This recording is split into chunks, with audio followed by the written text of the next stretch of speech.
CCTV에 천공이 등장하지 않았다고 경찰에서 밝힌 건데요. 이 내용 포함해서 미국 도감청 의혹을 둘러싼 여야 공방까지 전국 주요 이슈들 오늘은 김만음 한성대 석좌 교수와 함께 짚어보겠습니다. 네, 안녕하십니까? 네, 안녕하세요.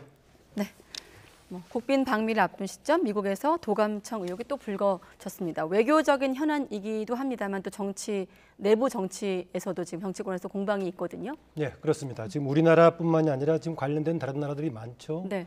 영국, 프랑스, 튀르키예, 이스라엘까지 같이 돼 있어가지고 아마 미국 입장에서는 한국을 포함한 여러 나라들에 대한 문제를 제기할 겁니다. 우리로서는 놀라운 일인데요. 일단 오늘 윤석열 대통령이 발표한 상황에 대해 정확하게 파악하고 합당한 조치를 요구하겠다라는 원칙은 좀 맞는 것 같습니다. 다만 이 과정에서 이것이 국내 자체에 대한 과도한 정치적인 쟁점에 대해서는 좀 곤란하다. 저는 이런 일이 있을 때 특히 국가 이익과 관련된 사항이 있을 때는 네. 여야당 언론들의 역할 분담이 굉장히 중요하다고 봅니다. 정부는 당연히 공식적인 협상의 대상이자 동맹국의 관계를 고려해서 네. 문제를 제기 합당한 요구를 할 것이고 야당은 이런 문제에 대해서 정부의 관리 잘못을 지적해야겠죠. 네. 그래서 비중은 어디로 옮겨가야 되느냐? 비중은 좀 사실을 확인한 다음에 동맹국가에 대한 미국의 이런 첩보 활동에 대한 비판을 앞세워야 될 것입니다. 특히 일본의 경우에 이렇게 국가 이익이 관련됐을 경우에 일본의 공식적인 입장하고 언론의 역할 분담이 참 잘 돼 있습니다. 예. 한일 관계가 문제가 있으면은 언론들은 어느 쪽을 공격하느냐? 한국을 공격을 합니다. 일본 정부는 양국 간의 관계를 조율하려고 하는 거고요. 네. 그 차원에서는 이번에 문제에 우리의 지금 보안 문제에 대한 다시 한번 점검이 돼야겠지만은 한미 동맹 관계에 있어서는 미국에 대한 비판적인 시각을 언론과 야당이 조금 더 그쪽에 초점을 뒀으면 주문하고 싶습니다. 예, 지금 이번 사태에 대해서 국내 정치권에서도 많은 이야기가 나오고 있는데 정치권 목소리 듣고 다시 이야기 나눠가도록 하겠습니다. 대통령실 졸속 이전을 하면서 시간에 쫓기다 보니까 그런 보안 대책이 제대로 안 됐고 장비들 이런 데도 또 도감청 장치들이 묻어 들어갔을 수가 있거든요. 더 중요한 것은 대통령실 담벼가 연해서 미군 기지가 있지 않습니까? 그렇죠. 예. 미군 기지는 치해법권 지역입니다. 네. 그래서 도감청 하기가 너무나 쉬운 겁니다. 제가 봤을 때는 무방비 상태라고 보는 거죠. 지금 다른 건물도 아니고 과거에 지금 이제 대통령실은 또 국방부 건물 아니겠습니까? 네. 그렇기 때문에 저는 당연히 어느 정도의 어떤 이런 관련된 어떤 대비가 있었던 원래 건물이었고 그리고 사실 청와대에 있을 때는 그런 문제가 없었느냐. 제가 좀 전에 말씀드린 것처럼 박정희 정권 때도 이런 어떤 CIA 도감청 논란이 항상 있어 왔습니다. 그렇기 때문에 단순하게 이런 건물에 이동에 따른 그런 건 아니라고 봅니다. 그러니까 여당은 사실관계가 먼저고 이전에도 이런 논란은 있었다는 입장이고 야당 같은 경우는 이제 집무실 이전 졸속 추진과 연관해서 좀 보는 것 같습니다. 네, 충분히 야당으로서 비판해 볼 수 있습니다. 그런데 이게 다른 나라들은 지금 보안이 잘 돼 있는데 우리나라만 뚫린 게 아니고 심지어는 세계 첩보 1위 국가라고 하는 이스라엘까지 같이 맞물려서 지금 뚫린 상황이니까요. 물론 사실은 또 확인해봐야겠습니다. 네. 미국의 정부 차원이 아니라 다른 사조직이라든가 다른 국가들이 EJ 전략을 혹시 퍼뜨렸을 여지가 전혀 없는 건 아니니까요. 두고 봐야겠지만 야당으로서는 좀 지적해볼 만하다. 그런데 이게 말이죠. 지금 자꾸 이제 이전 문제가 나올 때마다 나오는데 지난번에 북한 드론기 나왔을 때도 네. 우리나라가 통제 못했다고 문제가 됐지 않습니까? 이것은 역시 한번 지금 용산 측에서 한번 정업해 볼 필요가 있습니다.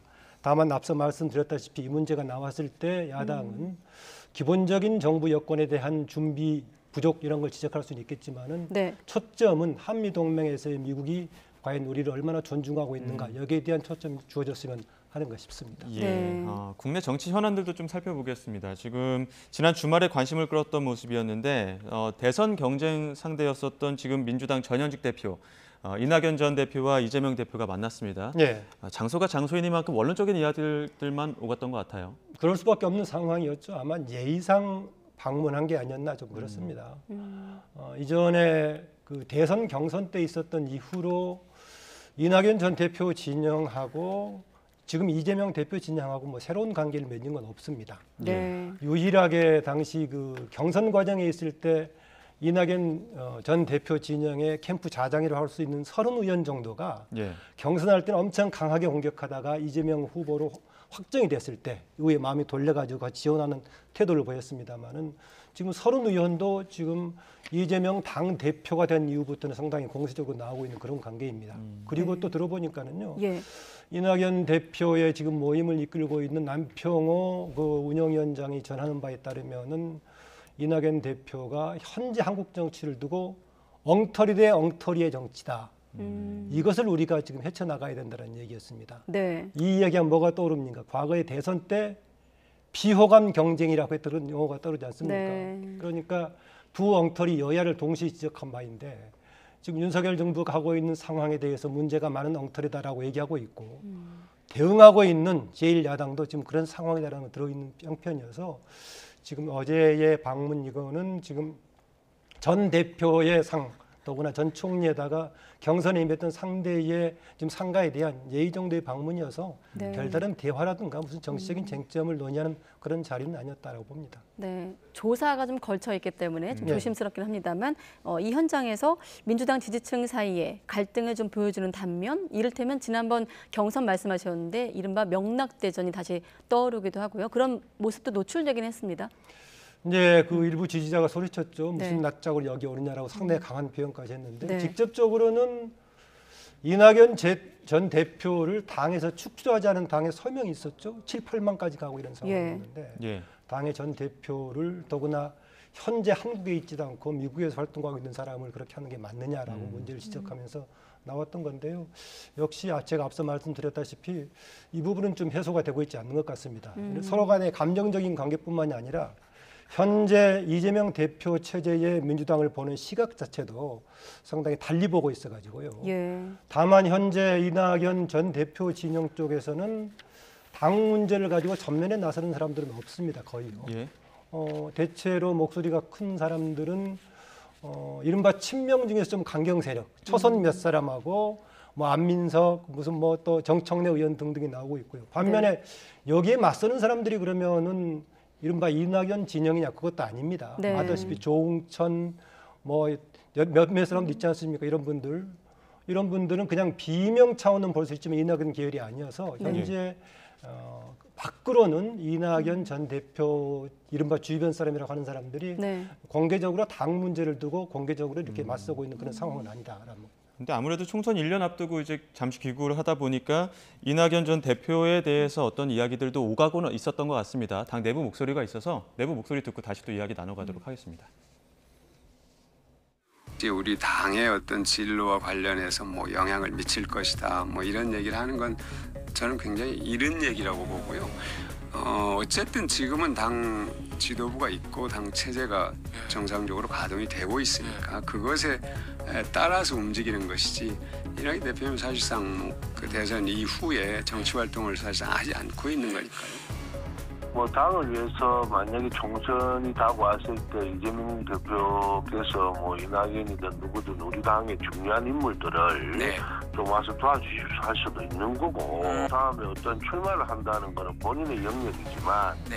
어쨌든 당을 옳게 살리려면 다양한 의견을 들을 필요가 있겠죠. 네, 아무래도 총선을 1년 앞두고 있는 시점이기 때문에 이낙연 전 대표 귀국만으로도 당 내부는 이렇게 술렁이고 있습니다.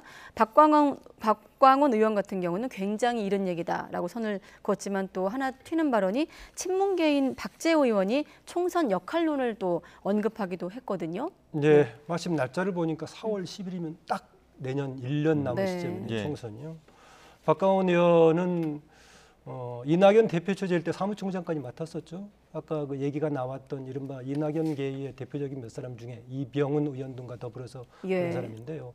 오히려 이낙연계라고 하는 사람들은 이렇게 말을 좀 조심스럽게 합니다. 현재 쟁점이 될 수 없다라고 얘기하고 있고요. 박재호 의원 얘기하는 것은 역할론을 얘기하고 있습니다. 그런데 그 역할론이라는 것이 당이 정상적으로 운영되는 가운데 일정한 플러스 역할, 보완 역할 하는 그런 방향이 과연 가능할 것인지. 예. 그런데 사실상으로는 현재 지금 민주당의 총선 관련해 가지고는 이재명 대표 체제로 그대로 갈 수 있을지 어느 정도로 갈지 예. 이것이 쟁점이 되고 있기 때문에요. 네. 박재호 의원이 얘기하는 과연 역할론 어느 수준에서 역할일지 애매하긴 합니다. 네. 그 부분을 정확하게 얘기하면 자칫하면은 현 이재명 대표 체제에 대한 언급이 나올 여지가 있기 때문에 예. 역할론이 굉장히 애매모호하게 나오긴 하는데요. 그 점에서는 이후에 이재명 대표의 지금 그 사법적인 문제와 관련된 진행 과정, 국민 여론 부분이 좀 변수가 될 겁니다. 네. 어떤 사람들은 이게 이재명 대표 관련된 사법적인 의혹이 풀지 못할 변수다라고 보고 있는 사람도 있고요. 또 어떤 사람들은 지금 정부 검찰 측에서는 이만큼 길게 되면서 확실하게 뭔가 해결하지 못하니까 사안이 길어지면서 오히려 이게 약화되는 거 아니냐 예. 의견이 다양하게 되고 있어서 네. 이후에 이재명 대표와 관련된 사법적인 문제, 이재명 대표의 행보 이게 오히려 1차적인 변수가 될 것이다. 다만 이 문제를 신경 쓰고 우려하는 당 내부에서도 네. 너무 직접적인 얘기를 하면은 대표 체제에 대한 건드리는 말이 되기 때문에 조심스럽게 역할론 정도로 얘기하고 있는 것 그 같습니다. 조심스러워하는 대목 중에 아까 이낙연 전 대표계도 그렇다고 하셨거든요. 왜 그 인물들은 조심하는 건가요? 지금 분위기 속에서. 지금 그러면은 바로 지금 당을 흔드니 뭐니 하는 상황이 돼버린 거 아니겠습니까? 직접적으로 얘기하면은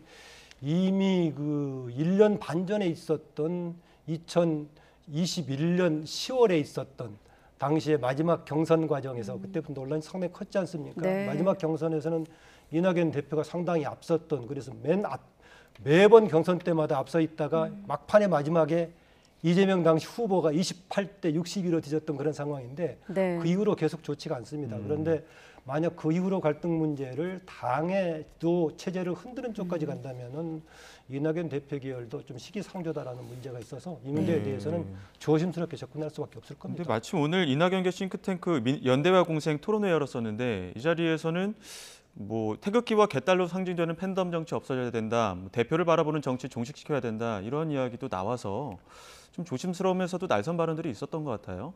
그거는 오늘 그런 그 세미나 토론회뿐만이 아니라요. 한국 정치를 지금 뭔가 바꿔야 된다고 얘기하는 사람들은 다 공통적으로 그 문제를 얘기합니다. 네. 아마 어느 사회든가 강경 그룹이 적당히 있긴 합니다. 문제는 그 강경 그룹들이 어느 조직의 주변부에 일정한 소수로 있느냐, 아니면은 당을 주도하는 쪽에 있느냐, 그런 것이 변수가 되겠습니다. 그 점에서는 이른바 민주당의 개딸 논쟁도 당의 강경 적극적인 세력이 있을 수 있지만은 네. 당의 지도부를 중심으로 한 중심에 있다면은 당의 외연을 확대하는데 장애은이 되겠죠. 그리고 이른바 태극기 부대의 경우도 과거에는 현재 국민의힘의 중심부에 있지가 않았습니다. 주변부에 있었죠. 분명히 같은 범보수 진영이긴 했지만은요. 네. 그런데 최근에 와서 최고위원을 비롯한 몇 사람들이 거론하다 보니까 이게 혹시 이런 것들이 국민의힘도 중심에 오게 되지 않느냐라는 우려를 하는데 어쨌든 간에 뭔가 그런 팬심에 의존하는 강경 그룹이 주도하는 정치 분위기는 지금 오늘 이 모임뿐만이 아니라 전반적으로 어느 지금 정치학회든 어느 모임이든 간에 한국 정치의 극복 과제로서 공통으로 제기가 되고 있는 그런 사안입니다. 예. 네. 자, 이번에부터는 조금 논란이 일었던 대목들을 좀 짧게 여쭤보겠습니다. 네. 지난 목요일이죠. 대통령이 찾은 부산의 횟집 논란. 사실 사진 자체로 좀 논란이 마무리될 줄 알았는데 또 다시 상호 이름도 이른바 친일 의혹이 또 제기됐거든요. 논란이 좀 계속되네요. 네, 엮여 있죠. 그런데 먼저 남았던 그 도열해 있는 모습은요. 대통령실 쪽에서는 여러 가지 설명을 충분히 하겠지만은 네. 좀 보기 좋은 모습은 아니었습니다. 뭐 두 가지 차원에서요. 우리가 주변의 사회에서 봤던 다른 조직들의 모습하고 또 이게 네. 대통령이면 우리나라의 최고의 권력 아닙니까? 최고의 권력 주변의 사람들이 도열해 있는 모습이 그렇게 좋지 않아서 앞으로 의전상에 있어서 윤석열 대통령실에서 이 부분 좀 챙겨볼 부분이 아닌가 그렇고요. 네. 예. 그다음에 일광횟집 관련해서 황당한 얘기죠. 황당한 얘기로 이미 좀 정리가 된 것 같고요. 그런데 네. 정리가 됐는데 예전에는 이 문제가 강경한 근거 없는 얘기하는 것을 민주당에서 받아서 종종 더 문제가 됐지 않습니까? 예. 과거에 김의겸 의원 등이 받았는데 이번 일광횟집을 친일 프레임으로 엮으려고 하는 것에 대해서는 민주당 자체에서는 받지 않고 있는 것 같습니다. 네. 더 탐사를 비롯한 거기서 보도라든가 이후에 이제 일부의 지지 세력들이 이 문제를 거론해서 친일 프레임에 엮으려고 하는데요. 황당한 결론이 났다고 보고요. 다만 요즘 그렇게 유튜브를 비롯한 뭔가 근거 없는 것을 막 방송하고 하도 또 많이 보니까 네. 이것이 일종한 여론을 형성하는 분위기가 있는데 이것은 우리 이후의 정치 여론 문제에 있어서 굉장히 조금 살펴봐야 될 부분이 아닌가 그렇습니다. 네. 그런데 이것을 보통 이제 정리해 주는 것이 정당 또는 주요한 지상파들의 과제인데 정당들도 맞물려 갖고 돌아가고 있고 심지어는 여러 가지 문제를 다듬어 준다는 지상파들 일정 부분 유튜브 성향이 같이 엮어져 있어서 네. 걱정스러운 부분이긴 합니다. 네. 오늘 또 홍준표 대구시장 라디오 인터뷰 내용도 좀 많이 이야기가 오가고 있는데 그 라디오 인터뷰에서 한동훈 법무부 장관 출마설 계속 질문을 하니까 전화를 끊었거든요. 네. 그 설화에 휘말리기 싫어서라고 했습니다만 어떤 설화에 휘말리기 싫어서 이렇게 전화까지 끊었던 저는 걸까요? 사실 그 영상 보고 진행자가 더 예. 걱정되더라고요. 일단 끊은 것은 네. 홍준표 지금 대구시장 스타일입니다. 보시다시피 종종 그런 유형의 좀 행보를 특이한 행보를 좀 보였는데요. 네. 일단 그 배경은 한 두 가지 관점에서 볼 수 있을 겁니다. 아마 지금 한동훈 장관을 빼놓고 국민의힘 계열에서 차기 대통령 후보 조사를 하면은 홍준표 지사가 가장 그 다음으로 높게 나오는 상황이죠. 예. 그래서 네. 경쟁 관계를 볼 수 있는 차원이 있고요. 그리고 국민의힘 내부에서는 어떻게 생각하는지 모르겠는데요. 저는 한동훈 장관이 계속해서 차기 주자 또는 국민의힘 정치의 중심에 거론되면 될수록 국민의힘에 도움이 안 된다고 봅니다. 왜냐하면은 이후에 한동훈 장관이 국민의힘의 정치의 중심에 선다고 하더라도 현재만큼 정치적인 역할을 할 수 있을지 하나가 또 의문이고요. 네. 또 하나는 한동훈 장관이 그만큼 지금 국민의힘 정치의 중심에 서버린다면은 다른 국민의힘의 정치력이 사실상은 성장할 기회가 없어지는 겁니다. 예. 이 상태로 지금 한동훈 장관 거론하다가 총선 몇 개월 남겨두고 보세요. 그러면은 국민의힘은 전혀 에너지를 못 살린 차원이 되기 때문에 한동훈 장관 개인의 행보와는 별도로 저는 한동훈 장관이 국민의힘 관련해서 계속 정치적으로 언급이 되는 것은 네. 국민의힘의 정치적인 에너지를 만드는 데도 별로 도움이 되지 않는 거다라고 판단이 됩니다. 네, 일단 전화를 끊은 것 자체는 정말 질문이 무례해서일까요? 아니면 그만큼 의식하고 있는 걸까요? 홍준표 시장이? 의식한 것이기도 하지만 홍준표 시장 스타일이 작동하는 것이다라고 볼 수 있겠습니다.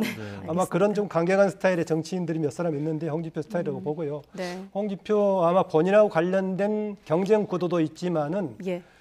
그동안에 너무 모든 국민의힘 관련해서 언론들의 관심이 너무 한동훈 여기에 쏠려 있는 것에 대한 문제의식, 비판도 같이 섞여 있지 않나라는 생각이 듭니다. 예, 알겠습니다. 끝으로 짧게만 아까 저희가 대담 직전에 소개한 기사이기 때문에 예. 자, CCTV에 천공은 등장하지 않고 특별히 사각지대도 없는 것으로 보인다는 게 경찰 입장이거든요. 예. 이번 논란은 이렇게 일단락이 되는 건가요? 일단락이 될 수가 있겠지만 아까 제가 유튜브 말씀드렸죠. 유튜브 말씀드리면은 답이 나와도 네. 또 다른 얘기가 계속 돌 여지가 있습니다. 다만 네. 이게 국민들에게 어느 정도 설득력이 있을 것인가 관련해서는 좀 정리해 줬을 건데요. 네. 유튜브를 기반으로 한 것은 무슨 객관적인 판단이 나오고 심지어는 대법원 판결이 나오더라도 또 돌고 도는 시대의 상황이 되어버렸기 때문에 예. 어느 정도 단락은 되지만은 요즘 그 언론 또 교통 상황이 예전하고 좀 다르다. 이 문제의 좀 소지는 남아 있다라고 봅니다. 네, 알겠습니다. 오늘 아까 미국의 도감청 의혹도 그렇고 이번 논란까지 언론의 역할을 좀 거듭 주문하셨습니다. 네, 김만음 한성대 석좌 교수와 함께했습니다. 고맙습니다, 교수님. 예.